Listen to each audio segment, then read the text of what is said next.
They called her the Golden Widow because every man she married died rich and left her everything. Isabella Montcresce attended more funerals than weddings, always dressed in the finest mourning silks that her deceased husband's money could buy. By her fifth marriage, people began to notice a pattern. Let us know where you're watching from and what time it is for you in the comments. It's always fascinating to see who's joining us from all corners of the world. Now dim the lights, maybe turn on a fan for that soft hum in the background, and let's begin our journey together tonight. The cobblestone streets of Renaissance Florence echoed with the clip-clop of horses and the bustling sounds of commerce, but in the narrow alleyways behind the grand Palazzo Vecchio, a different kind of ambition was taking root. Isabella Rossetti, not yet the infamous Montcresce she would become, pressed her face against the grimy window of her father's failing bakery, watching the silk-clad ladies pass by in their ornate carriages. Their jewelry caught the afternoon sunlight like captured stars, and their laughter tinkled like silver bells as they discussed their latest acquisitions and social conquests. At 17, Isabella possessed a beauty that seemed almost crafted by divine hands, raven black hair that cascaded in perfect waves, emerald eyes that could convey innocence or seduction depending on her audience, and skin so pale it seemed to glow with inner luminescence. Yet this extraordinary beauty was trapped behind the counter of a bakery where flour dust settled on her dark hair like premature gray, and the scent of rising dough had become the perfume of her poverty. Her father, Marco Rossetti, had once been a respected merchant, but a series of poor investments and the predatory lending practices of Florence's banking families had reduced him to selling day-old bread to servants and struggling artisans.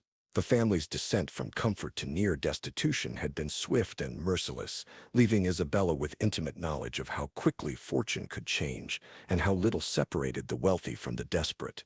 Isabella's second marriage began 18 months after Lorenzo's funeral, a period she had calculated to be long enough to avoid appearing unseemly while short enough to maintain her youthful appeal to potential suitors. During this interval, she had transformed herself from the modest Signora Benedetti into something far more sophisticated and dangerous, a woman who understood that beauty was merely the bait, while intelligence and ruthlessness were the true weapons that would secure her ultimate victory over Florence's wealthiest men. Her target was Giuseppe Aldovrandini, a silk merchant whose family had prospered for 3 generations through careful investments and strategic marriages. Unlike Lorenzo, who had been motivated primarily by genuine affection for Isabella's beauty, Giuseppe represented a more calculating prize. He was seeking a wife who could enhance both his social standing and his business interests, making him vulnerable to different but equally effective forms of manipulation. Giuseppe was 42 years old, never married, and possessed of a fortune that dwarfed Lorenzo's modest prosperity. His wealth came not just from silk trading, but from extensive property holdings throughout Tuscany and lucrative partnerships with Venetian merchants who controlled much of the Mediterranean trade. More importantly for Isabella's purposes, he had no close family members who might scrutinize his choice of bride or question his financial decisions once they were married. The courtship of Giuseppe required Isabella to reinvent herself completely. Where she had been the vulnerable maiden with Lorenzo, she now needed to become the sophisticated widow whose business acumen and social connections could benefit an ambitious merchant. She spent months studying silk trading, memorizing the names and characteristics of different fabrics, learning about trade routes and market fluctuations. Her preparation was as thorough as any merchant's apprenticeship, but her goal was seduction rather than commerce. Isabella's first encounter with Giuseppe was orchestrated at a reception hosted by the Medici family, where she appeared wearing a gown of deep burgundy silk that had been crafted by Florence's finest seamstresses using fabric she had purchased with Lorenzo's inheritance. The dress was designed to demonstrate both her refined taste and her ability to afford the finest materials, while its color suggested the sophisticated maturity of a woman who had experienced both love and loss.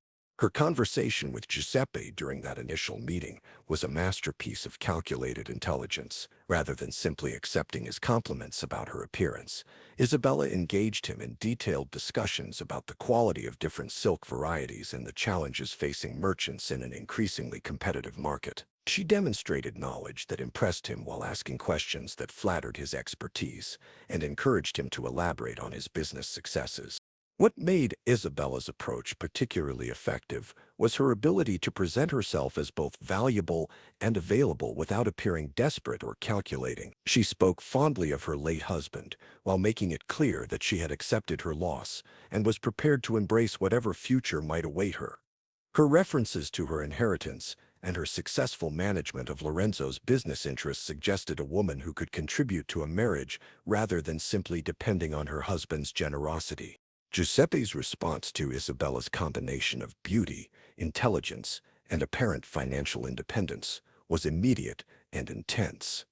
Within weeks of their first meeting, he was calling on her regularly, bringing gifts that reflected his growing serious intentions. Unlike the modest tokens Lorenzo had offered, Giuseppe's presents were substantial: jewelry from renowned craftsmen, rare books bound in leather and gold, and eventually a magnificent horse with an ornate saddle that announced his courtship to all of Florence.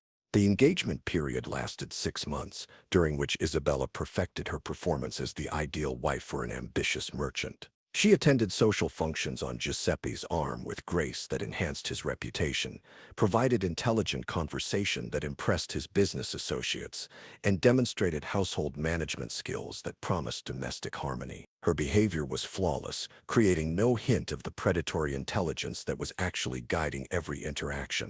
Their wedding celebration was considerably more elaborate than Isabella's first marriage, reflecting Giuseppe's wealth and his desire to display his success in securing such a remarkable bride. The ceremony took place in Florence's most prestigious church, with reception festivities that continued for 3 days and included guests from throughout Tuscany. Isabella wore a gown of white silk adorned with pearls and gold thread that cost more than most artisans earned in a year, while Giuseppe's obvious pride in his beautiful wife was evident to everyone who observed them together.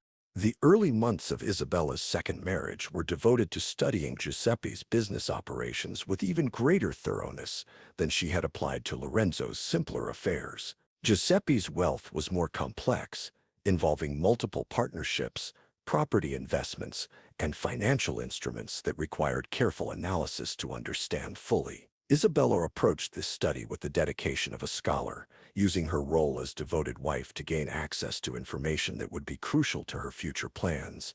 Giuseppe proved to be more cautious than Lorenzo about involving his wife in business matters, but Isabella's persistence and demonstrated competence gradually overcame his reservations.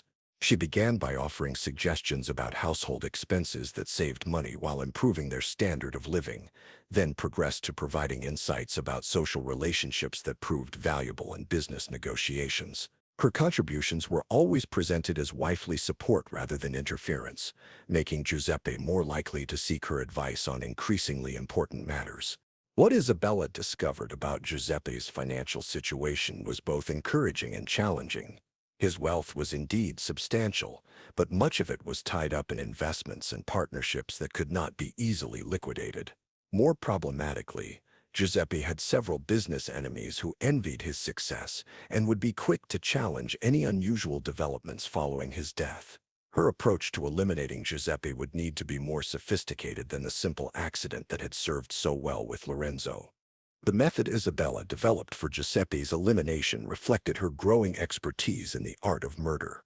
Rather than relying on a single dramatic event, she chose a gradual approach that would appear to be the result of natural illness rather than external intervention.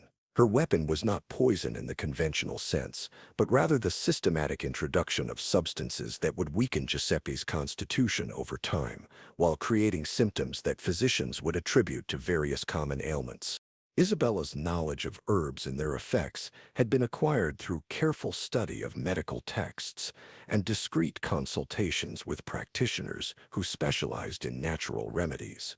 She learned which substances could cause gradual organ damage, which combinations of materials could mimic the symptoms of consumption or fever, and most importantly, which methods would leave no traces that could be detected by the primitive medical examination techniques available in Renaissance Florence. The campaign against Giuseppe's health began subtly, with Isabella introducing small amounts of mercury and other toxic substances into his food and drink over a period of several months. The quantities were carefully calculated to cause gradual deterioration rather than obvious poisoning, while the symptoms were designed to appear randomly rather than following any predictable pattern. Giuseppe began experiencing periodic weakness, digestive problems, and respiratory difficulties that seemed to come and go without clear cause. Isabella's performance as the concerned wife during Giuseppe's illness was worthy of the finest theatrical productions. She summoned the best physicians in Florence, consulted with specialists from other cities, and spared no expense in seeking treatments for her husband's mysterious condition. Her devotion appeared absolute, her distress seemed genuine, and her efforts to find a cure were praised by everyone who observed them. No one suspected that the loving wife who sat by Giuseppe's bedside was actually the architect of his suffering. The progression of Giuseppe's illness was carefully managed to avoid arousing suspicion while ensuring the desired outcome. Isabella varied the timing and intensity of her interventions, sometimes allowing Giuseppe to recover partially before introducing new symptoms. She studied the effects of different substances, adjusting her methods based on his responses and the observations of attending physicians. Her approach was methodical and patient, reflecting the confidence of someone who knew that eventual success was inevitable. Giuseppe's death, when it finally came after 8 months of gradual decline, was attributed to a wasting disease that had baffled Florence's medical community. The final stages of his illness were marked by symptoms consistent with organ failure, respiratory distress, and general systemic collapse, all of which could be explained by various natural causes. Isabella's grief appeared overwhelming. Her devastation at losing a second beloved husband moved even the most cynical observers to sympathy and admiration for her tragic circumstances. The reading of Giuseppe's will revealed that Isabella's patient campaign had been even more successful than her victory over Lorenzo. As Giuseppe's widow, she inherited not only his house and personal possessions, but his entire business empire, including partnerships, property holdings, and financial investments that made her one of the wealthiest women in Florence. More importantly, the terms of the will demonstrated Giuseppe's complete trust in his wife's capabilities, as he had appointed her sole executor with full authority to manage all aspects of his estate. Isabella's second widowhood was managed with greater sophistication than her first, reflecting both her enhanced social position and her growing expertise in the performance of grief. She wore mourning clothes of the finest materials, hosted memorial services that were attended by Florence's most prominent citizens, and established charitable foundations in Giuseppe's memory that enhanced her reputation for piety and generosity. Her behavior was that of a woman who had been blessed with great love twice and tragically widowed twice through cruel fate. Yet even as Isabella consolidated her gains from Giuseppe's death, she was already identifying her next target. Her appetite for wealth had grown along with her resources, and she recognized that each successful campaign created opportunities for even more ambitious future endeavors. The combination of her enhanced financial position and her proven ability to attract and eliminate wealthy husbands made her confident that she could achieve heights of prosperity that few women of her era had ever imagined. Her third husband was Antonio Ricci, a banker whose family had been instrumental in financing Florence's most ambitious architectural and artistic projects. Antonio was younger than Giuseppe, only 35 years old. But his position in one of Florence's most powerful banking families made him extraordinarily wealthy and politically influential. More importantly for Isabella's purposes, he was known for his passionate temperament and his tendency toward excess in all aspects of his life. The courtship of Antonio required Isabella to adapt her approach once again, this time presenting herself as a woman whose beauty and sophistication could match the intensity of his passionate nature. Where she had been vulnerable with Lorenzo and businesslike with Giuseppe, she now needed to become the romantic ideal who could inspire the kind of devotion that would override Antonio's natural caution about financial matters. Isabella's campaign for Antonio's attention was conducted on multiple fronts, utilizing her enhanced social position to encounter him in settings where her charms could be displayed to maximum advantage. She attended the same cultural events, supported the same artistic projects, and moved in the same social circles, always appearing at moments when Antonio was most likely to notice and appreciate her presence. The success of Isabella's approach to Antonio was evident within weeks of their first meaningful conversation. The young banker was clearly fascinated by the beautiful widow whose intelligence matched her physical attractions and whose mysterious air of tragedy made her seem both attainable and challenging. His courtship was ardent and public, involving elaborate gestures and expensive gifts that announced his serious intentions to all of Florence. Antonio's death, when it came 14 months after their wedding, was attributed to his well-known tendency toward physical excess and his participation in the kinds of activities that had already claimed several other young men from prominent Florentine families. The circumstances appeared to be the result of a riding accident during a hunting expedition, though Isabella's careful preparation had ensured that Antonio's horse would react unpredictably to substances she had applied to its tack shortly before the fatal ride. By the time of Antonio's funeral, Isabella had become a figure of considerable fascination and sympathy throughout Florence. The beautiful woman who had buried 3 husbands in 6 years was viewed as either cursed by tragic fate or blessed with the kind of profound capacity for love that made her irresistible to wealthy men. Her grief at each loss appeared genuine. Her management of each inheritance demonstrated remarkable competence, and her continued availability suggested that the right man might yet succeed in providing her with the lasting happiness that had thus far eluded her. Yet beneath the surface of public sympathy, some observers were beginning to notice patterns that raised questions about the widow's remarkable run of tragic luck. Salvatore Medici, a physician who had attended both Giuseppe and Antonio during their final illnesses, began comparing notes about the symptoms and progression of their diseases. While he found nothing definitive that suggested foul play, the similarities between their cases created nagging doubts that would eventually prove dangerous to Isabella's continued success. Father Alessandro Torriani, the priest who had conducted all 3 of Isabella's wedding ceremonies and funeral services, also began to wonder about the coincidences that seemed to follow the beautiful widow. His concerns were more spiritual than medical, focusing on the theological implications of a woman who seemed to bring death to every man who loved her. While he could not point to any specific evidence of wrongdoing, his growing unease would eventually lead him to begin his own investigation into Isabella's activities. The second phase of Isabella's career as the Golden Widow had been marked by increasing sophistication in both her methods and her social position. She had learned to vary her approaches based on her target's personalities and vulnerabilities, had developed more subtle and undetectable methods of elimination, and had established herself as one of Florence's most prominent and wealthy citizens. Each success had built upon the previous one, creating momentum that seemed to make her unstoppable. Yet the very success of her campaigns was beginning to attract the kind of attention that could threaten her future operations. The accumulation of 3 fortunes in 6 years had made her conspicuous, while the deaths of 3 healthy men within months of marrying her had created coincidences that might eventually be recognized as patterns. Isabella's challenge would be to continue her predatory career while managing the growing risks that came with her enhanced profile and accumulated wealth. As she prepared to enter the market for a 4th husband, Isabella was at the height of her powers but also approaching the most dangerous phase of her criminal career. The skills she had developed and the resources she had accumulated made her more formidable than ever, but they also made her a more visible target for those who might begin to suspect that Florence's most tragic widow was actually its most successful predator. The stage was set for more ambitious campaigns that would test not only Isabella's abilities, but also her capacity to continue operating under increasing scrutiny from those who had begun to question whether her remarkable string of profitable widowhoods could really be attributed to mere chance. The Golden Widow had perfected her art, but now she would need to prove that she could maintain her success even when others were watching for signs of the calculation behind her carefully constructed facade of tragic vulnerability.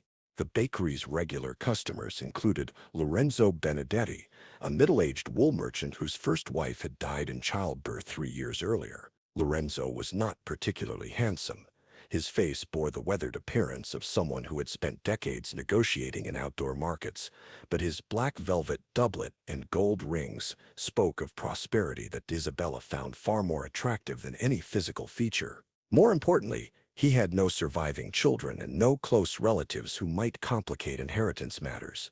Isabella's campaign to capture Lorenzo's attention was conducted with the precision of a military strategist planning a siege. She studied his preferences during his daily visits to the bakery, noting his fondness for almond pastries and his tendency to linger when she served him personally rather than allowing her father to handle the transaction. She began timing her appearances to coincide with his arrivals, ensuring that she was always perfectly groomed, despite the demanding work of bread making.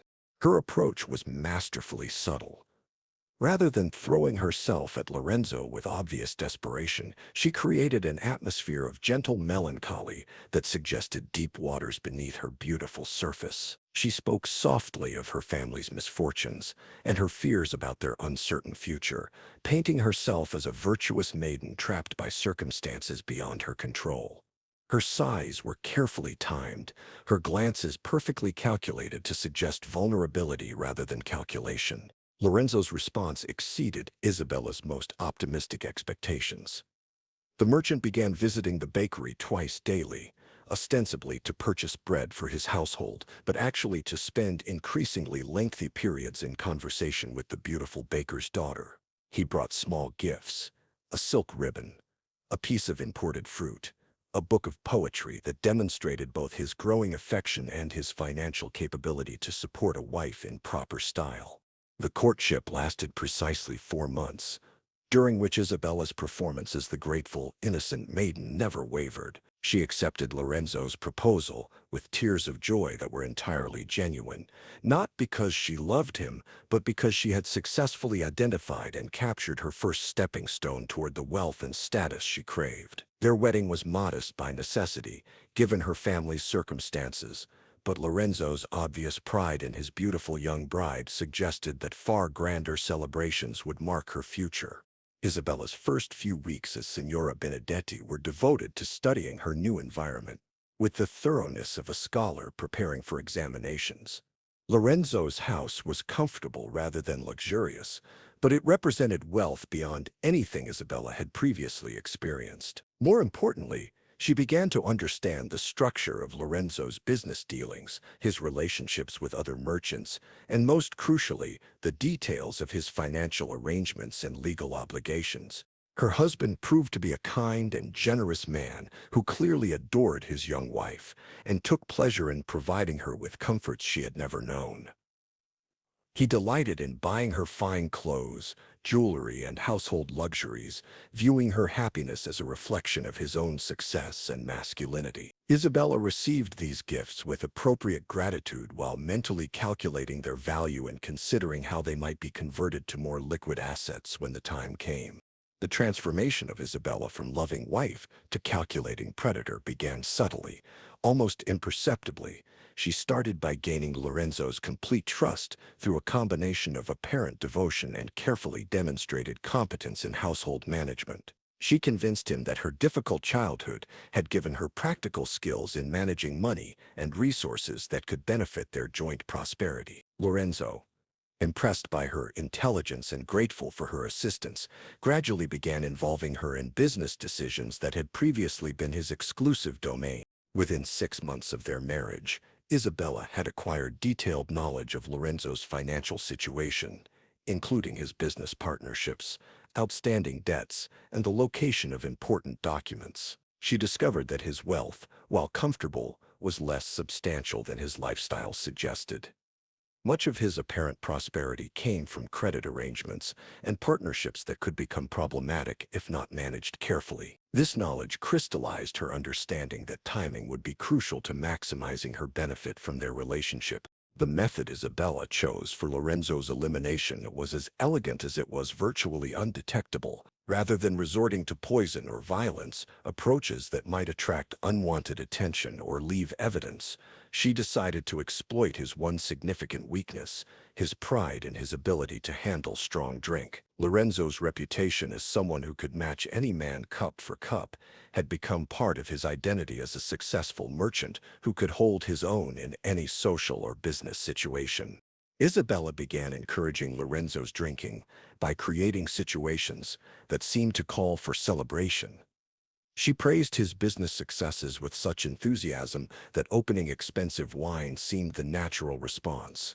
She invited his business associates for dinner parties where the quality and quantity of wine served became a matter of masculine pride. Most importantly, she perfected the art of appearing to drink heavily while actually consuming very little, creating the impression that she could match Lorenzo's intake while remaining completely sober and alert.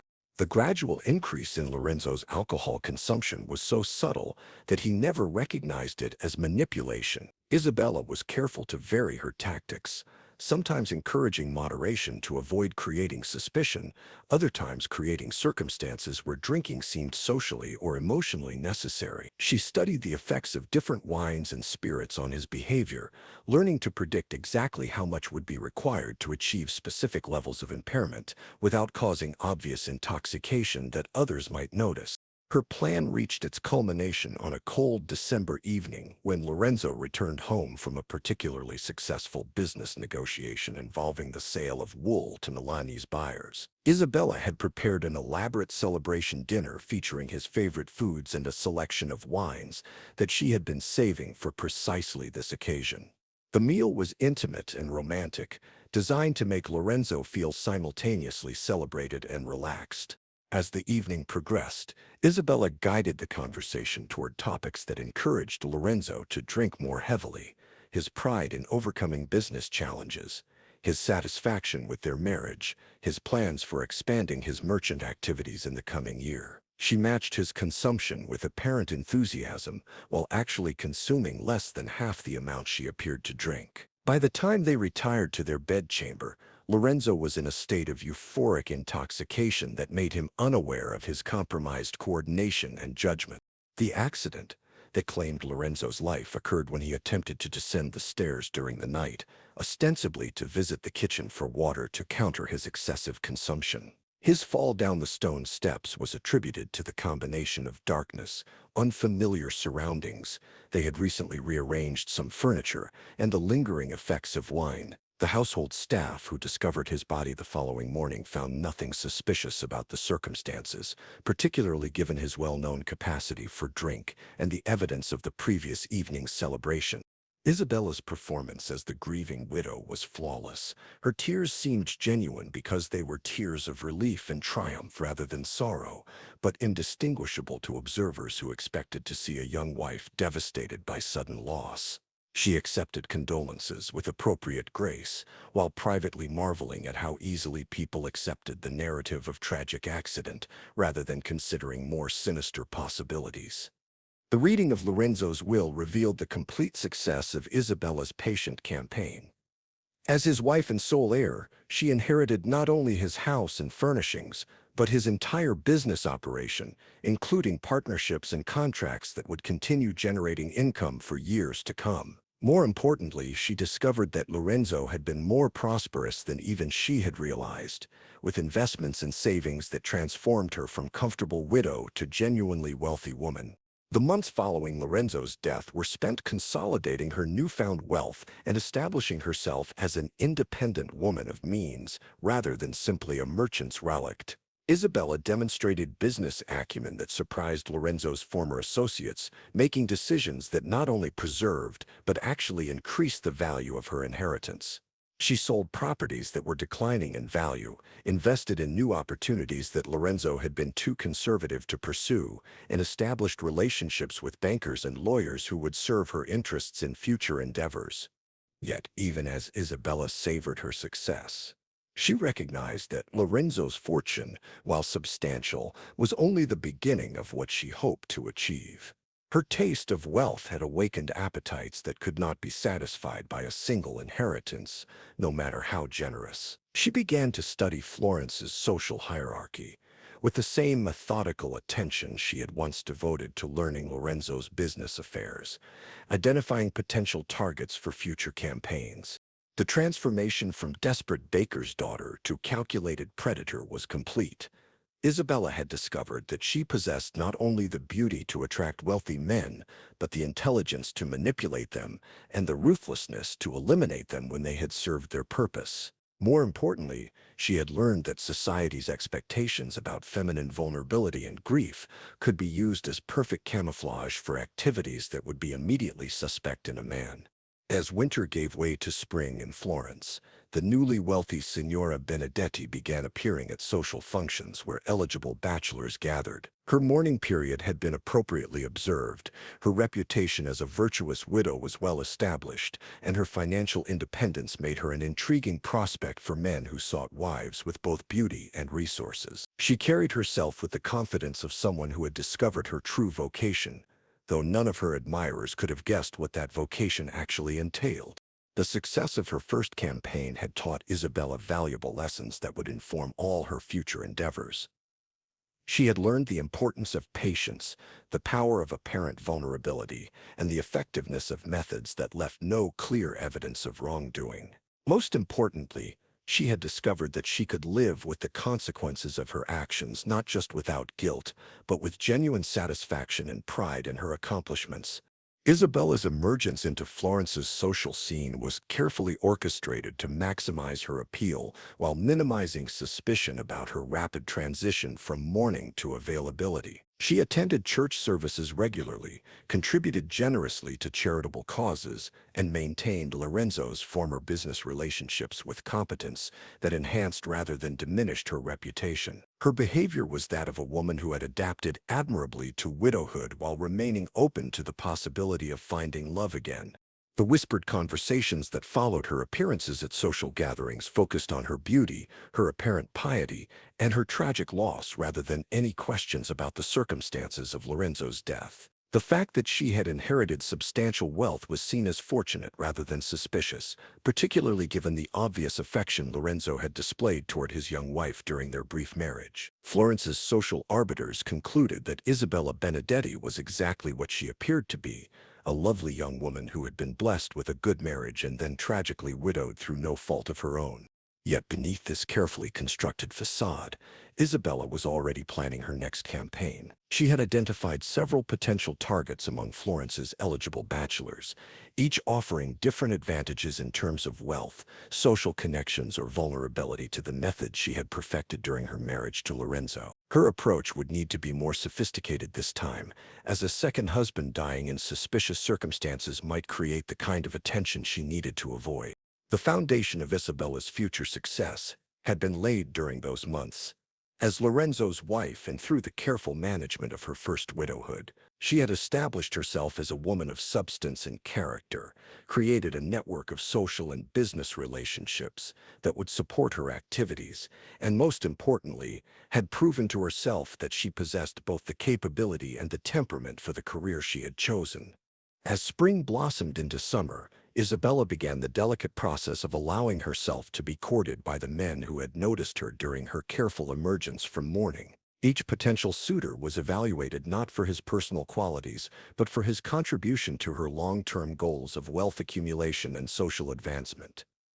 She had become a predator of the most dangerous kind, one whose beauty and apparent virtue made her prey eager to be captured. The first chapter of Isabella's career as the Golden Widow had concluded with complete success. Lorenzo Benedetti had served his purpose perfectly, providing her with both wealth and the knowledge she needed to acquire more. His death had been accepted without question. His inheritance had been transferred without complication, and his widow had emerged with enhanced rather than diminished social standing. The stage was set for more ambitious campaigns that would test Isabella's evolving skills and ultimately establish her as one of the most successful and dangerous women in Renaissance Florence. The baker's daughter had discovered her true calling, and nothing, not law, morality, or human decency, would prevent her from pursuing it with the same ruthless efficiency that had characterized her first triumph. Isabella Montcresce, as she would soon become known, was about to begin the systematic conquest of Florence's wealthiest men, one husband at a time. The Golden Widow had claimed her first victim, but her appetite for gold had only begun to grow. The city's most eligible bachelors had no idea that they were being hunted by someone who viewed marriage not as a sacred bond, but as a business opportunity with the ultimate profit margin. By the time Isabella began her search for a fourth husband, she had transcended the limitations of ordinary wealth and entered the realm of true power. The combined fortunes of Lorenzo, Giuseppe, and Antonio had transformed her from a desperate baker's daughter into one of Florence's most influential figures, commanding resources that allowed her to operate on a scale that few could match. Yet with this enhanced position came increased visibility and the kind of scrutiny that made her previous methods potentially dangerous to continue unchanged. Isabella's approach to selecting her fourth target reflected the sophisticated strategic thinking that had developed through her earlier campaigns.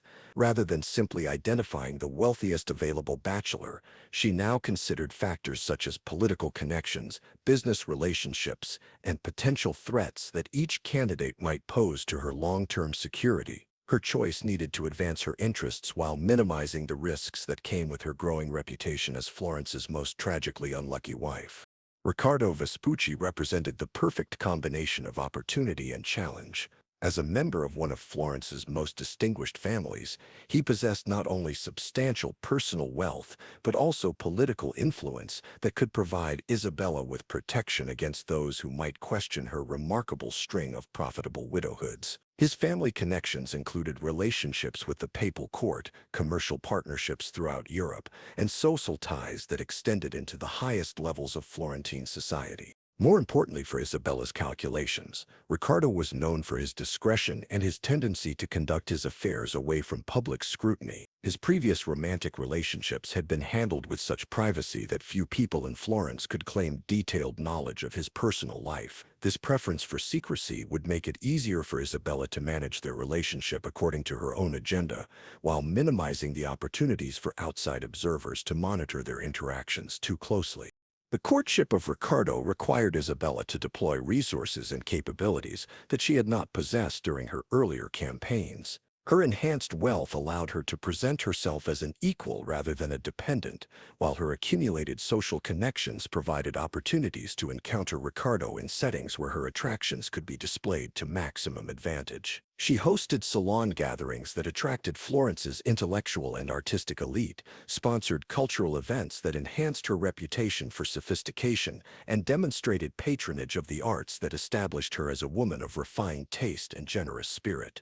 Isabella's approach to Riccardo was notable for its patience and subtlety. Rather than pursuing him directly, she created circumstances that encouraged him to pursue her, using her understanding of masculine psychology to make herself appear both desirable and slightly unattainable. Her strategy involved being present at social functions where Riccardo was likely to appear, engaging in conversations that demonstrated her intelligence and cultural sophistication, and maintaining an air of mysterious dignity that suggested depths of character worth exploring. The success of this approach was evident in the quality of Riccardo's attention rather than its immediacy. Unlike her previous husbands who had been quickly captivated by her beauty and charm, Riccardo's interest developed gradually as he began to appreciate the complexity of her character and the sophistication of her social position. His courtship was conducted with the careful deliberation of someone accustomed to making important decisions based on thorough evaluation rather than immediate attraction. During their engagement period, Isabella had the opportunity to study Riccardo's character and circumstances with unprecedented thoroughness. His wealth proved to be even more substantial than she had initially believed, including property holdings in multiple Italian cities, commercial investments that generated consistent returns, and political relationships that provided both influence and protection. More significantly, she discovered that Riccardo possessed a network of informants and associates that could be extremely valuable for her future operations. Their wedding was the most elaborate celebration Florence had witnessed in years, reflecting both Riccardo's family prominence and Isabella's enhanced social standing. The ceremony took place in the cathedral, with festivities that continued for a week, and included guests from throughout Italy and beyond. Isabella's gown was a masterpiece of Renaissance craftsmanship, adorned with jewels that had been gifts from Riccardo's family and designed to demonstrate both her beauty and her new husband's ability to provide for her in magnificent style. The marriage itself proved to be Isabella's most complex and challenging relationship to date. Riccardo was more intelligent and observant than her previous husbands, with a natural suspicion that made him less susceptible to the manipulation techniques that had served her so well in the past. His business experience had taught him to look for hidden motives and ulterior purposes, while his family background had provided him with insights into the kinds of schemes that ambitious individuals might pursue against wealthy targets. Isabella's response to these challenges involved developing new approaches that were more sophisticated than anything she had previously attempted. Rather than trying to deceive Ricardo about her capabilities or intentions, she chose to reveal selected aspects of her true character while concealing the most dangerous elements. She demonstrated her business acumen honestly, showed her political awareness openly, and acknowledged her ambitions directly, creating an impression of transparency that actually concealed the depth of her predatory nature. This strategy proved remarkably effective because it appealed to Ricardo's preference for dealing with people whose motivations he could understand and predict. He appreciated Isabella's intelligence and respected her business sense, while her apparent honesty about her goals made him more comfortable about including her in his various enterprises. The partnership that developed between them was more genuine than any of Isabella's previous marriages, though it remained fundamentally based on her ultimate intention to eliminate him when the time was right. During the 2 years of their marriage, Isabella gained access to resources and knowledge that transformed her from a successful individual predator into someone capable of operating criminal enterprises on a much larger scale. Ricardo's network of business associates, political contacts, and information sources became available to her, while his wealth provided the capital necessary to fund operations that extended far beyond simple husband elimination. Isabella began developing what would eventually become her most dangerous asset, a network of agents and associates who could gather information, create opportunities, and eliminate obstacles according to her directions. These individuals were recruited from among Ricardo's existing contacts, people who had been providing services to the Vespucci family for years, and who transferred their loyalty to Isabella as she gradually assumed greater control over family operations.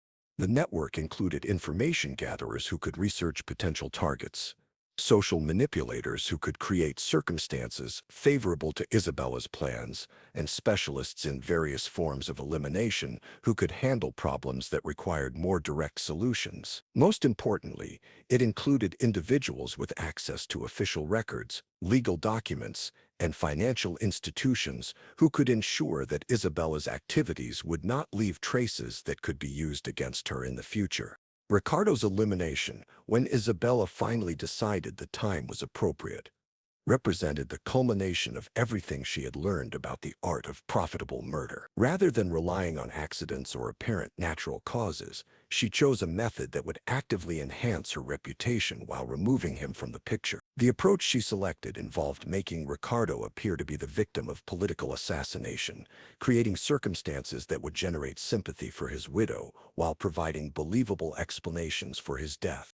The method required extensive preparation and the coordination of multiple agents working toward a common goal. Isabella arranged for Ricardo to receive information about a lucrative business opportunity that would require him to travel to a location where he could be eliminated without witnesses who might complicate the official investigation. The opportunity was presented through trusted associates, using information channels that Ricardo had no reason to distrust, and involved potential profits substantial enough to justify the risks of traveling outside Florence's protective boundaries.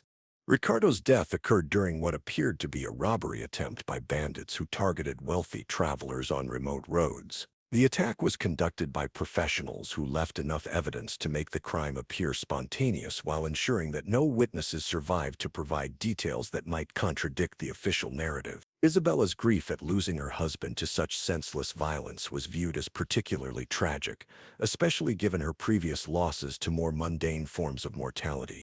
The investigation into Ricardo's murder was conducted with appropriate thoroughness, but the evidence pointed consistently toward random criminal activity rather than any more sophisticated plot. Isabella's cooperation with the authorities was complete and helpful, providing information about Ricardo's business activities and travel plans that assisted their efforts, while creating no suspicion about her own potential involvement. Her behavior throughout the process enhanced her reputation as a devoted wife, whose only fault was her tragic tendency to lose the men she loved to various forms of misfortune.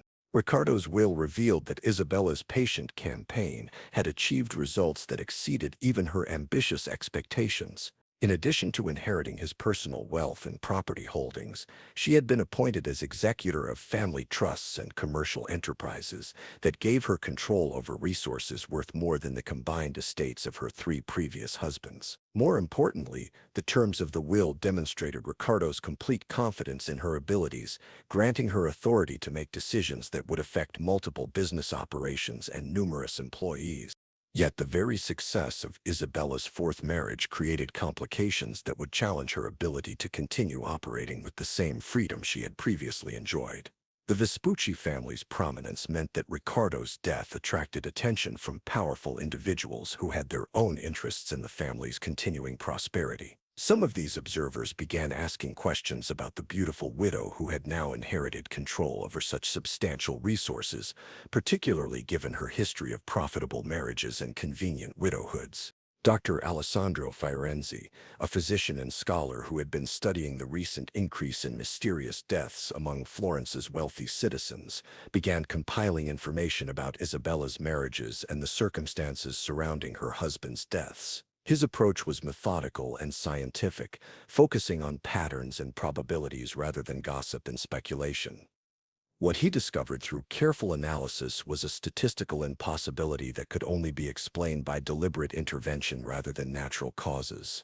Dr. Fiorenzi's investigation revealed that the probability of any individual suffering the series of losses that had befallen Isabella was so remote as to be essentially impossible without external factors. His calculations took into account the ages and health conditions of her deceased husbands, the timing of their deaths, and the variety of apparent causes that had claimed their lives. The mathematical evidence pointed unmistakably toward the conclusion that Isabella's widowhoods were the result of systematic elimination rather than tragic coincidence. More dangerously for Isabella's future security, Dr. Fiorenzi began sharing his conclusions with other members of Florence's intellectual community, individuals whose influence and credibility could make them formidable opponents if they decided to pursue his theories further. His evidence was compelling enough to convince several prominent citizens that Isabella represented a genuine threat to any wealthy man who might become involved with her, creating the beginning of organized opposition to her activities. The growing scrutiny of Isabella's background also attracted attention from Father Marco Benedetti, a distant relative of her first husband who had returned to Florence after years of missionary work in foreign lands. Father Marco's theological training had given him experience in recognizing and combating various forms of evil, while his family connection to Lorenzo provided him with personal motivation to investigate the circumstances surrounding his kinsman's death and the subsequent career of the woman who had inherited his estate.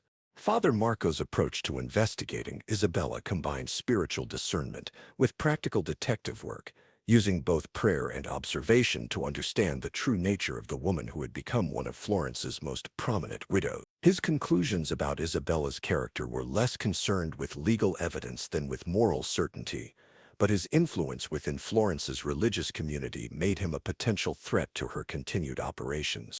As Isabella prepared to begin her search for a fifth husband, she faced challenges that had not existed during her earlier campaigns. The accumulation of wealth and power that had been the goal of her criminal career had also made her a more visible target for those who suspected her true nature. Her success had attracted enemies whose resources and determination matched her own, creating circumstances that would test all of her accumulated skills and cunning. Yet Isabella's response to these developing threats demonstrated the strategic intelligence that had made her previous campaigns successful. Rather than becoming defensive or reducing her activities, she chose to accelerate her timeline and pursue even more ambitious targets. Her reasoning was that achieving a position of unassailable wealth and influence would provide better protection than attempting to avoid suspicion through reduced activity. Her fifth target was Matteo di Montefeltro, a member of one of Italy's most powerful noble families whose wealth came from extensive landholdings, commercial enterprises, and political relationships that extended throughout the Italian peninsula. Matteo represented not just another fortune to be acquired, but a potential pathway to the kind of aristocratic status that would place Isabella beyond the reach of ordinary legal challenges. The courtship of Matteo required Isabella to utilize every capability she had developed through her previous campaigns, while adapting to circumstances that were more complex and dangerous than anything she had previously encountered. Matteo's family background included experience with political intrigue, commercial warfare, and the kinds of sophisticated schemes that made them naturally suspicious of individuals whose intentions might not align with their interests. Isabella's approach to winning Matteo's affection involved presenting herself as a strategic partner whose resources and capabilities could enhance the Montefeltro family's existing operations, rather than simply as a beautiful woman seeking security through marriage.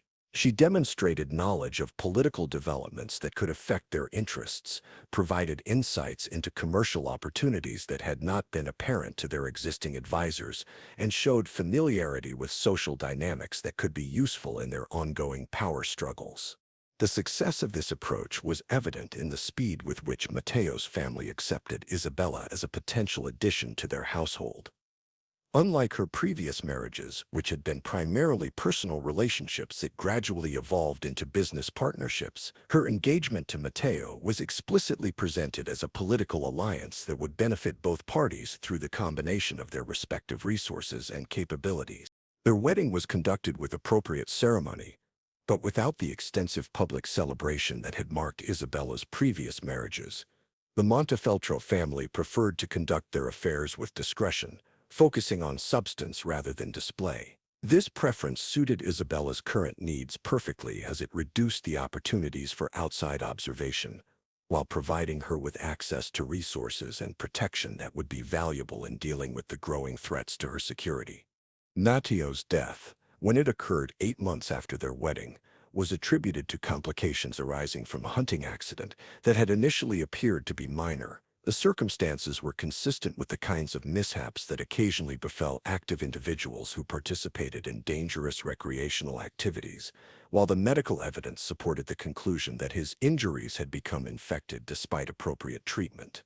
Isabella's performance as the grieving widow was enhanced by the genuine respect and affection she had developed for Matteo during their brief marriage. Unlike her previous husbands, whose deaths had been purely instrumental to her goals, Matteo's elimination had been complicated by her recognition that he possessed qualities that made him genuinely worthy of admiration. Her grief was therefore more authentic than her previous displays, making it more convincing to observers who might have been suspicious of more obviously performed emotions.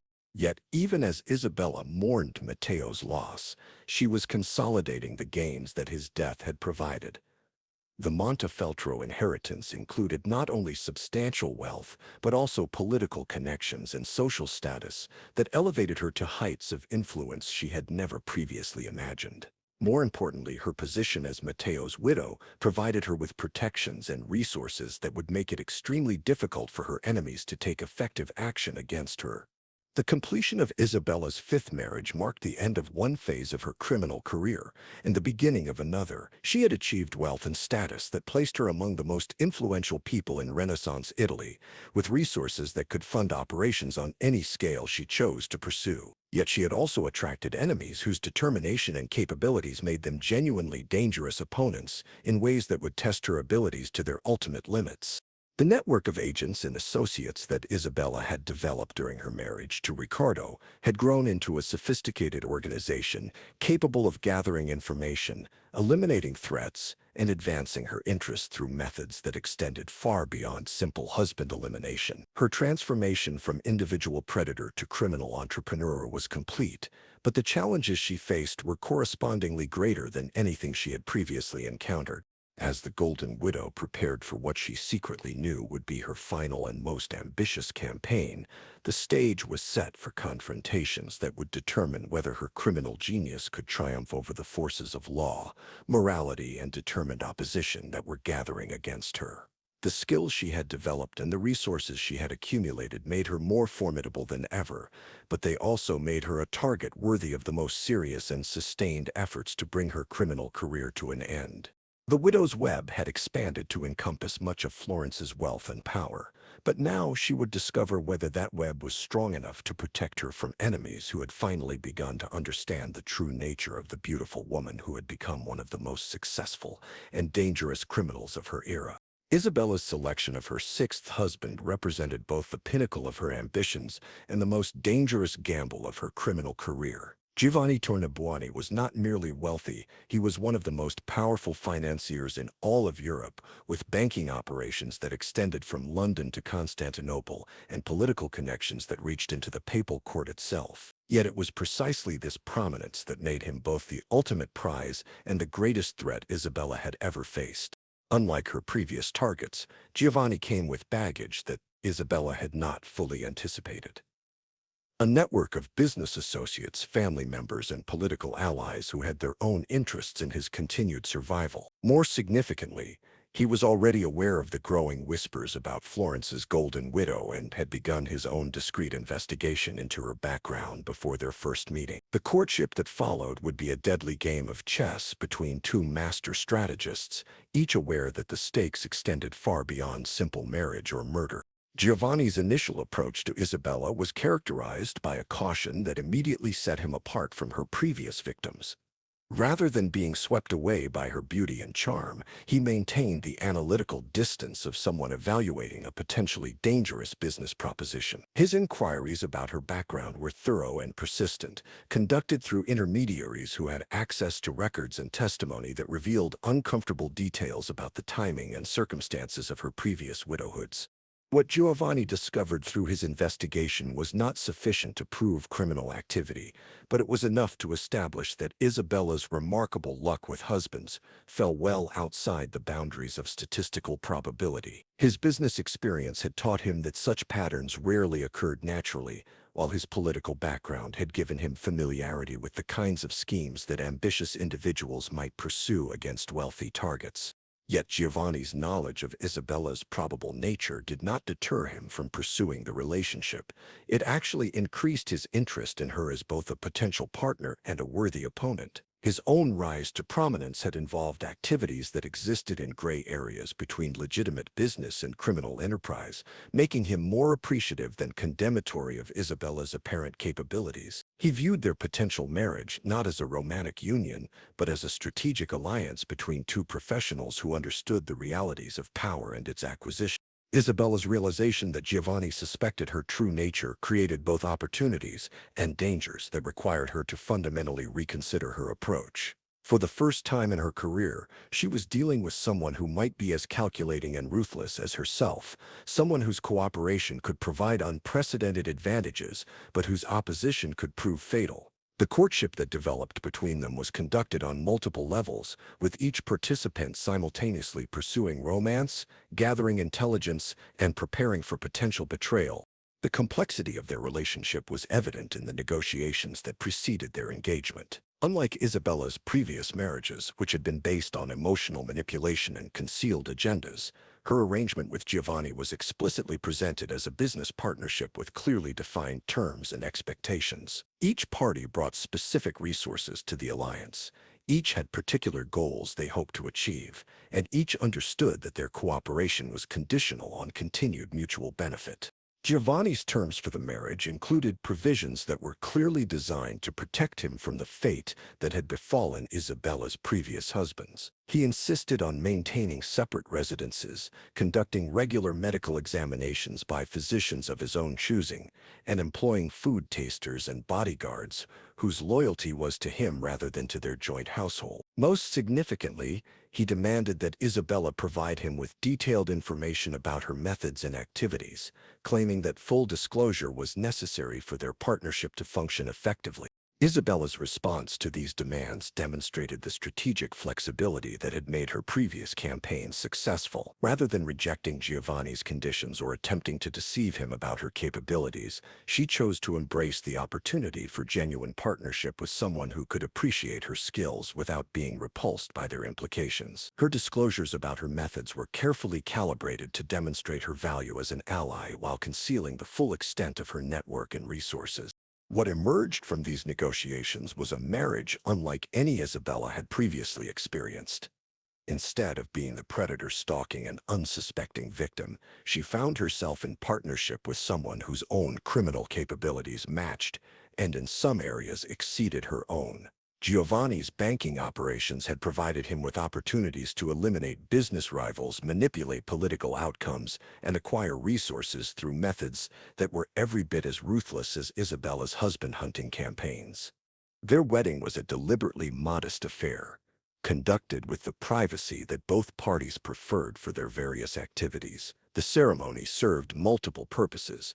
It provided legal framework for their business partnership, created public cover for their increased cooperation, and demonstrated to potential enemies that they now faced a combined threat rather than isolated individuals who could be eliminated separately.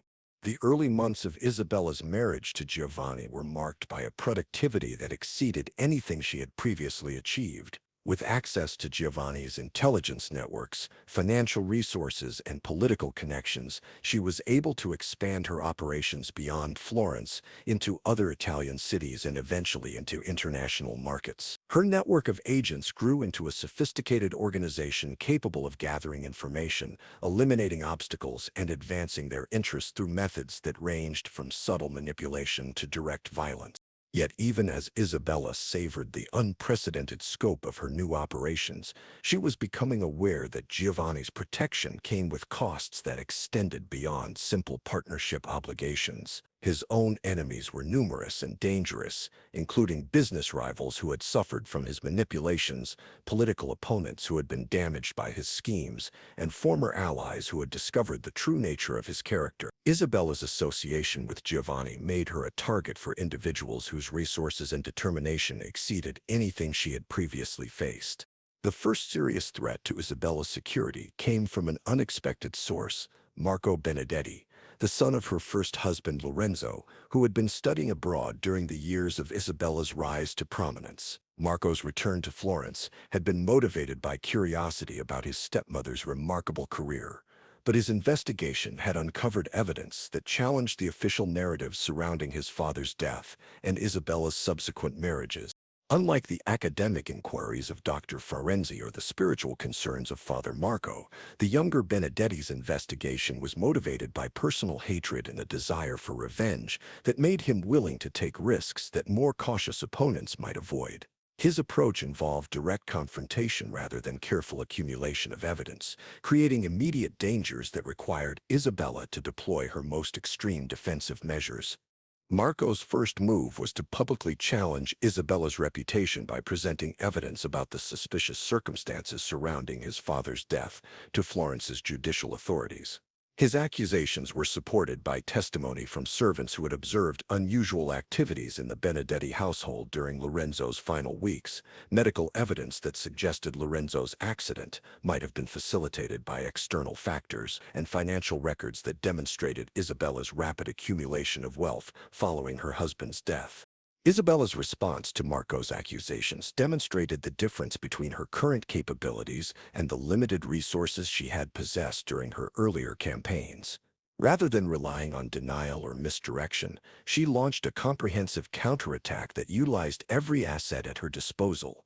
Her agents gathered compromising information about Marco's activities during his years abroad, created evidence that suggested his accusations were motivated by financial desperation rather than genuine concern for justice, and orchestrated a social campaign that portrayed him as an ungrateful stepson attempting to profit from tragedy. The effectiveness of Isabella's counterattack was evident in the speed with which Marco's credibility was destroyed, and his accusations were dismissed by Florence's authorities. Yet the victory came at a cost that revealed the extent to which Isabella's position had become precarious. The resources required to neutralize Marco's threat had depleted her network's capabilities and exposed her methods to scrutiny that made future operations more dangerous. More significantly, Marco's accusations had attracted attention from individuals whose interest in Isabella's activities could not be dismissed through manipulation or intimidation. Cardinal Alessandro Piccolomini, a papal legate whose responsibilities included investigating irregular activities that might affect church interests, began his own inquiry into the circumstances surrounding Isabella's marriages and the deaths of her husbands. Cardinal Piccolomini's investigation was conducted with the authority and resources of the Church behind it, making it far more dangerous than any previous threat Isabella had faced. His approach was methodical and patient, focusing on evidence that could support formal charges rather than simply creating social embarrassment. More importantly, his ecclesiastical position provided him with immunity from the kinds of retaliation that had proven effective against Isabella's previous opponents. The cardinal's inquiry revealed patterns of suspicious activity that extended far beyond Isabella's marriage record to encompass her entire network of agents and criminal operations. His investigators uncovered evidence of multiple murders, systematic fraud, and political manipulation that created a comprehensive picture of criminal enterprise operating on a scale that threatened the stability of Florence's social and economic structures. Giovanni's response to these developing threats was to accelerate their joint operations while preparing for the possibility that their partnership might need to be terminated abruptly if circumstances required it. His contingency planning included arrangements for Isabella's elimination if she became too great a liability, while also providing resources for her escape if external pressures made continued residence in Florence impossible. Isabella's awareness of Giovanni's preparations for her potential betrayal created a new dynamic in their relationship that combined cooperation with mutual surveillance. Each partner continued to work toward their common goals while simultaneously gathering intelligence about the other's activities and preparing countermeasures that could be deployed if cooperation gave way to conflict. The crisis that would determine the future of Isabella's criminal career began when Cardinal Piccolomini's investigation uncovered evidence that directly implicated Giovanni in several of Isabella's elimination schemes. The discovery created circumstances that forced both partners to choose between protecting themselves and protecting each other, with the understanding that their decision would determine not only their individual fates, but the survival of the entire criminal enterprise they had built together. Giovanni's death, when it occurred, was the result of circumstances that remain unclear even in retrospective analysis. The official investigation concluded that he had been killed by unknown assassins who had gained access to his private residence, despite elaborate security measures. Yet, even as Isabella maintained her facade of grieving widow, she was implementing contingency plans that had been developed during the months of increasing pressure from various investigations. Her network of agents was dispersed to other cities. The reading of Giovanni's will revealed that Isabella's most dangerous marriage had also been her most profitable. In addition to inheriting his personal wealth, she had been appointed as executor of trusts and commercial enterprises that gave her control over resources that exceeded the combined estates of all her previous husbands. More importantly, the terms of the will included provisions that would make it extremely difficult for any authority to challenge her inheritance or investigate the circumstances of Giovanni's death.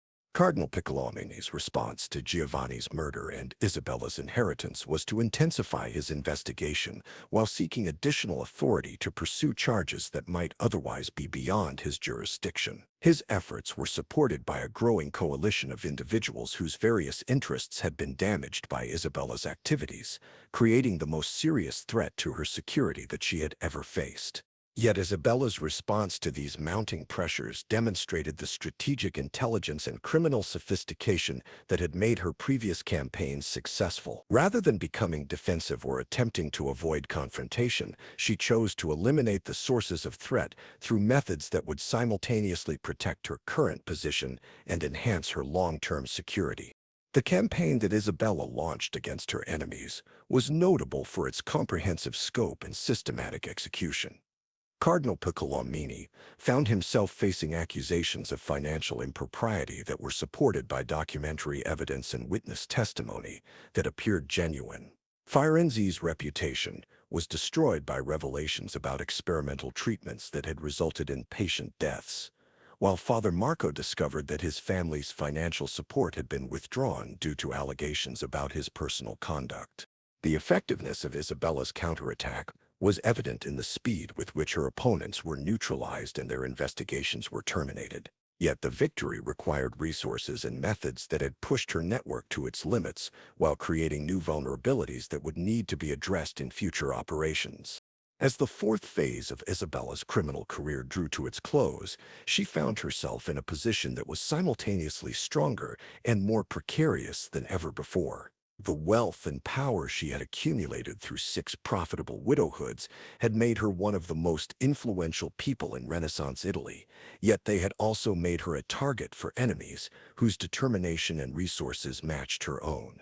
The stage was set for a final campaign that would test every skill Isabella had developed and every resource she had accumulated. Her choice of a 7th husband would need to provide not only additional wealth and status, but also the ultimate protection against enemies who had finally begun to understand the true nature of Florence's golden widow. The widow's web had expanded to encompass extraordinary wealth and power, but now it would be tested by forces that were equally determined to see it destroyed. Isabella's greatest triumph and her ultimate challenge lay ahead, in a final marriage that would determine whether her criminal genius could achieve the ultimate victory or would finally meet its match in opponents worthy of her formidable capabilities. Isabella's selection of her 7th and final husband represented the culmination of everything she had learned about the art of profitable marriage and strategic elimination. Duke Ferdinando de' Medici was not merely the wealthiest man in Florence, he was one of the most powerful rulers in all of Italy, commanding resources that dwarfed even Giovanni's extensive holdings. Yet it was precisely this ultimate prize that would require Isabella to deploy every skill she had acquired and every alliance she had forged in the most dangerous and sophisticated campaign of her criminal career. Duke Ferdinando's position as head of the Medici family made him simultaneously the most attractive and most perilous target Isabella had ever pursued. His wealth included not only vast personal holdings, but control over banking operations that extended throughout Europe, political influence that reached into every major court, and military resources that could crush opposition through direct force when subtler methods proved insufficient. More significantly, his prominence meant that any unusual developments in his personal life would attract scrutiny from individuals whose power exceeded even Isabella's enhanced capabilities. Yet Ferdinando's very eminence also provided opportunities that no previous target had offered. His political position required him to maintain relationships with individuals whose interests aligned with Isabella's goals, while his commercial operations created circumstances where her network's capabilities could provide valuable services. Most importantly, his need for allies who could operate outside conventional legal and social constraints made Isabella's criminal expertise a potential asset rather than simply a threat to be neutralized. Isabella's approach to courting Duke Ferdinando required her to reinvent herself once again, this time as a political asset whose value extended far beyond simple matrimonial alliance. The intelligence network she had developed, the elimination capabilities she commanded, and the wealth she had accumulated through her previous marriages positioned her as someone who could enhance Ferdinando's existing operations while providing new opportunities for expansion and consolidation. Their initial meeting was orchestrated through intermediaries who had been carefully selected to emphasize Isabella's value as a strategic partner rather than simply presenting her as an available widow seeking security through remarriage. The information provided to Ferdinando included details about her successful management of her previous husband's estates, evidence of her network's intelligence-gathering capabilities, and subtle indications that she possessed resources for eliminating obstacles that conventional methods might not address effectively. Ferdinando's response to Isabella's indirect courtship demonstrated the sophisticated political intelligence that had made him one of Renaissance Italy's most successful rulers. Rather than dismissing her as simply another ambitious woman seeking advancement through marriage, he recognized the potential value of alliance with someone whose capabilities complemented his own while providing access to methods and resources that his official position made difficult to employ directly. The courtship that developed between Isabella and Ferdinando was conducted as a negotiation between equals rather than a romantic pursuit, with each party evaluating the other's potential contributions to their respective goals. Isabella offered access to her network's intelligence capabilities, her wealth, and her proven ability to eliminate problems through methods that left no traces leading back to those who benefited from their resolution. Ferdinando provided political protection, access to resources on an unprecedented scale, and opportunities for Isabella to expand her operations into territories that had previously been beyond her reach. Their engagement was announced with ceremony appropriate to Ferdinando's status, but the real negotiations continued behind the scenes as both parties worked to establish the terms of their partnership. Isabella's demands included guarantees of her independence within the marriage, protection for her existing network and operations, and assurance that her methods would not be constrained by considerations that might limit her effectiveness. Ferdinando's requirements focused on loyalty, discretion, and the understanding that his political interests would take precedence over any personal considerations.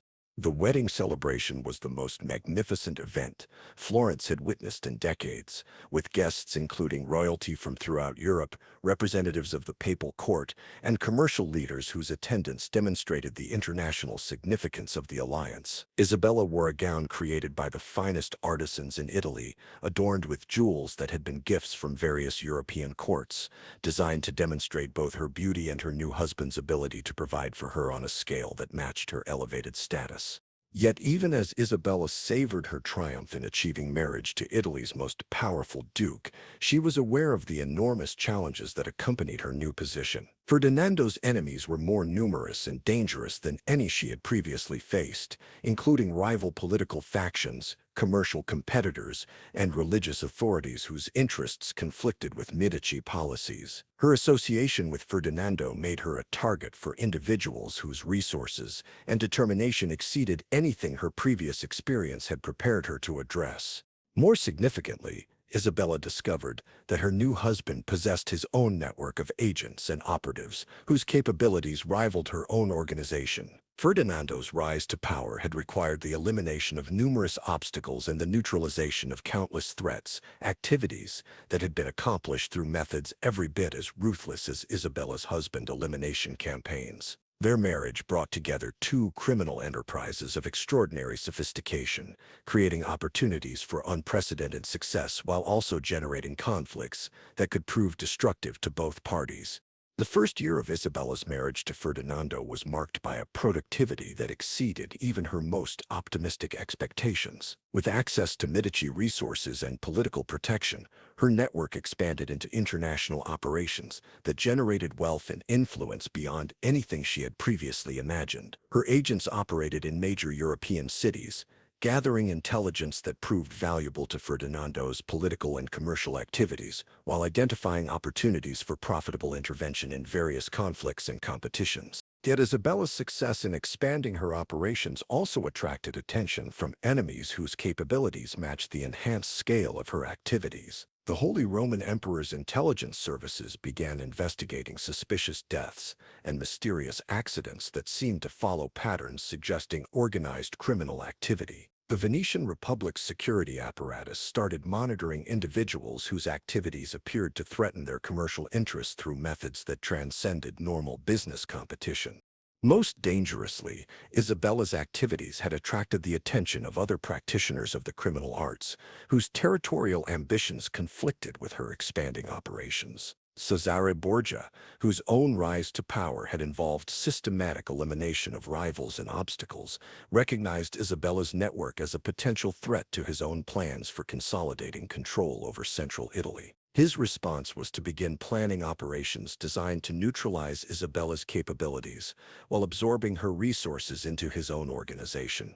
The conflict that developed between Isabella and Cesare Borgia represented the ultimate test of everything she had learned about the art of criminal warfare. Unlike her previous opponents, who had been motivated by legal concerns or moral objections to her activities, Borgia was a professional competitor whose methods were every bit as ruthless as her own. The struggle between them would be determined not by evidence or accusations, but by superior intelligence, more effective elimination techniques, and better strategic planning.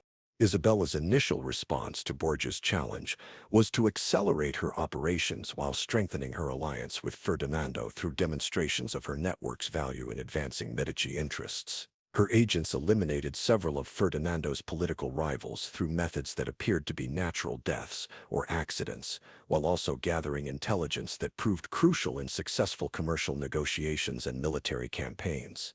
Yet even as Isabella's contributions to Ferdinando's success enhanced their partnership, she was becoming aware that her husband possessed his own agenda for their relationship that extended beyond simple cooperation. His long-term planning included scenarios where Isabella's elimination might become necessary to protect Medici interests, while his contingency preparations demonstrated that he viewed their marriage as a temporary alliance rather than a permanent partnership.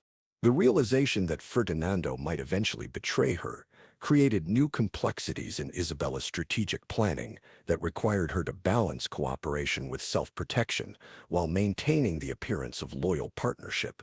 Her agents began gathering intelligence about Ferdinando's own vulnerabilities and contingency plans, while she developed methods for eliminating him that could be implemented if circumstances required such drastic action.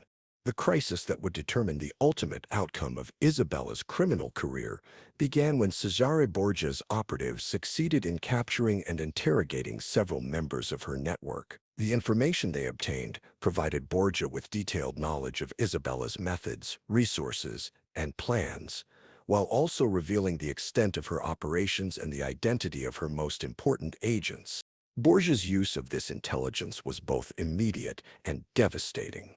Isabella's agents throughout Italy found themselves facing elimination by operatives whose knowledge of their activities and locations suggested inside information. Her financial resources were targeted through coordinated attacks that disrupted her banking relationships and seized assets that had been carefully accumulated over years of successful operations.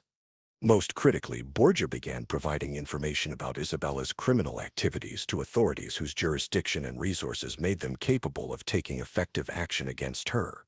The evidence he supplied included documentation of specific murders, financial records that demonstrated the systematic nature of her operations, and testimony from surviving agents who had been offered amnesty in exchange for cooperation. Isabella's response to Borgia's assault on her organization demonstrated the strategic brilliance that had made her previous campaigns successful. Rather than attempting to defend her existing operations against superior force, she chose to eliminate the source of the threat while simultaneously implementing contingency plans that would preserve her most essential resources and capabilities. The method Isabella chose for Borgia's elimination required her to utilize every alliance she had developed and every resource she commanded in a coordinated operation that exceeded anything she had previously attempted. The plan involved manipulating political circumstances to create opportunities for Borgia's assassination while ensuring that the elimination appeared to result from conventional military or political causes rather than criminal intervention. Isabella's agents provided Borgia's enemies with intelligence about his movements and vulnerabilities, while also creating circumstances that would make an attack on him appear both justified and opportune. The operation required coordination between multiple parties whose interests aligned with Isabella's goals, including Ferdinando's political allies, commercial competitors who had suffered from Borgia's activities, and religious authorities who viewed him as a threat to church interests. Borgia's death, when it occurred, was attributed to fever contracted during military campaigns, though the circumstances included elements that suggested possible poisoning. The official investigation concluded that his illness was consistent with diseases commonly encountered during warfare, while the medical evidence supported the conclusion that his death resulted from natural causes rather than criminal intervention. Yet Isabella's victory over Borgia came at costs that fundamentally altered her position and capabilities. The resources required to eliminate such a formidable opponent had depleted her network's strength while exposing her methods to scrutiny that made future operations far more dangerous. More significantly, the conflict had demonstrated to potential enemies that Isabella's organization, while formidable, was not invincible when faced with sufficient opposition. Ferdinando's response to the destruction of Borgia's organization was to accelerate his own plans for consolidating control over Isabella's renowned resources, while preparing for her elimination if she became too dangerous to retain as an ally. His contingency preparations included evidence that could be used to implicate Isabella in various crimes if circumstances made her prosecution desirable, while also providing methods for her assassination that would appear to result from revenge by Borgia's surviving associates. Isabella's awareness of Ferdinando's preparations for her potential betrayal led her to implement the most audacious plan of her entire criminal career. Rather than waiting for her husband to act against her, She chose to eliminate him first, while simultaneously escaping from Italy with resources sufficient to maintain her lifestyle and operations in territories beyond the reach of those who might seek revenge or justice. The method Isabella selected for Ferdinando's elimination was designed to achieve multiple objectives simultaneously, removing the threat he represented, acquiring his vast wealth, and creating circumstances that would make pursuit by his survivors or allies extremely difficult. Her approach involved exploiting Ferdinando's own contingency plans against him, using his preparations for her elimination as the framework for his own destruction. Ferdinando's death occurred during what appeared to be an assassination attempt by enemies seeking revenge for various Medici policies and actions. The attack was conducted with such apparent spontaneity and confusion that the official investigation concluded it was the work of multiple uncoordinated groups whose various grievances had coincidentally culminated in simultaneous action. Isabella's performance as the devastated widow was her finest achievement in the art of deceptive grief. Her apparent shock at losing yet another beloved husband to violence was so convincing that even sophisticated observers who were aware of her history found themselves feeling genuine sympathy for her tragic circumstances. Her cooperation with the investigation was complete and helpful, providing information that assisted the authorities while creating no suspicion about her own possible involvement. The reading of Ferdinando's will revealed that Isabella's final campaign had achieved results that exceeded even her most ambitious dreams. As his widow and designated heir, she inherited not only his personal wealth, but control over the entire Medici banking empire, including operations throughout Europe and political relationships that extended into every major court. The inheritance made her not simply wealthy but genuinely powerful on a scale that few individuals of her era had ever achieved. Yet Isabella's triumph was shadowed by the understanding that her position had become too visible and dangerous to maintain in Italy. The accumulation of 7 suspicious widowhoods, combined with her inheritance of such vast resources, had created circumstances that would inevitably attract investigation from authorities whose capabilities and determination exceeded her ability to neutralize through conventional methods.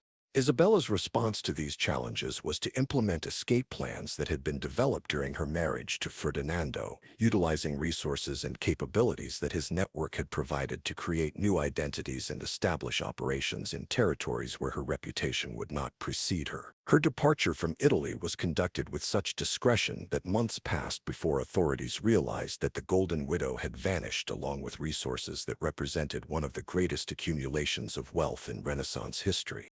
The legacy of Isabella's criminal career extended far beyond her personal achievements to influence the development of criminal methodology and security practices throughout Europe. Her techniques for eliminating husbands while avoiding detection became models that were studied and emulated by other practitioners of the deadly arts, while her methods for accumulating and protecting wealth established standards that influenced criminal enterprises for generations.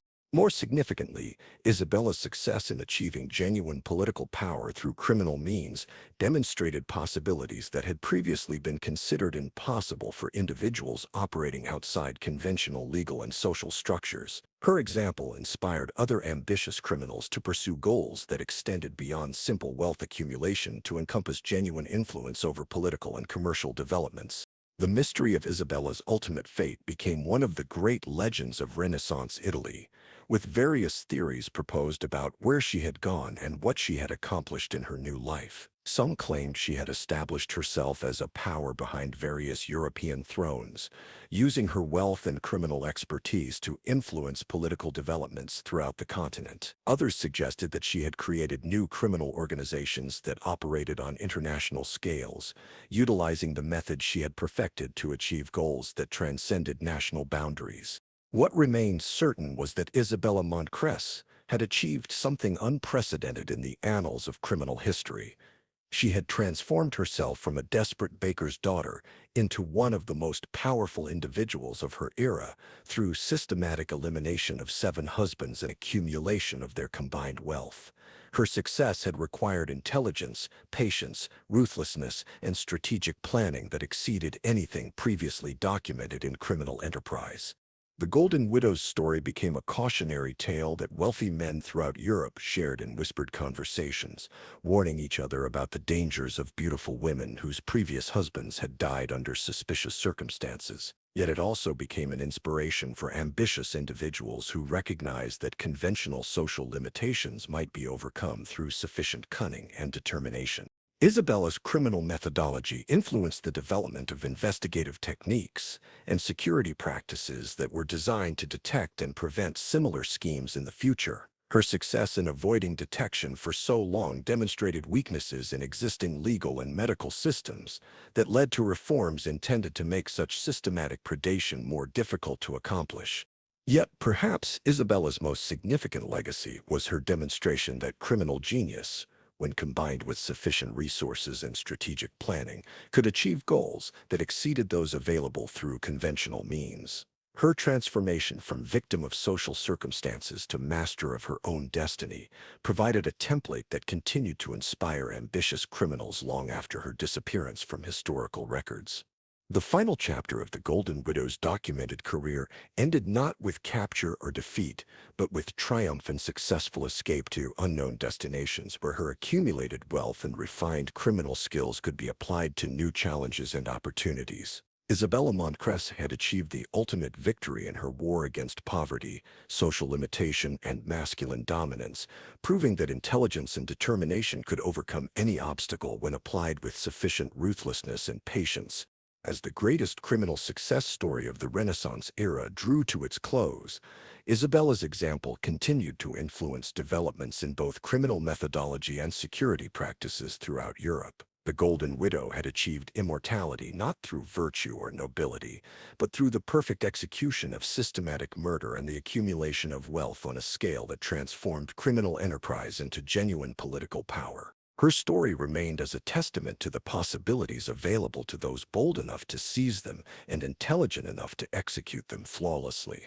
The baker's daughter, who had become a duchess through 7 profitable marriages, had proven that in a world where power belonged to those strong enough to take it, criminal genius could achieve results that exceeded the wildest dreams of conventional ambition. The Golden Widow's web had finally encompassed all of Renaissance Italy's wealth and power, and Isabella Montcresce had claimed her ultimate prize, not simply riches or status, but the freedom to disappear into legend as one of history's most successful and dangerous criminals. Her victory was complete, her enemies were vanquished, and her legacy would endure as long as ambitious individuals sought to understand how one woman had managed to turn the institution of marriage into the most profitable criminal enterprise of her age.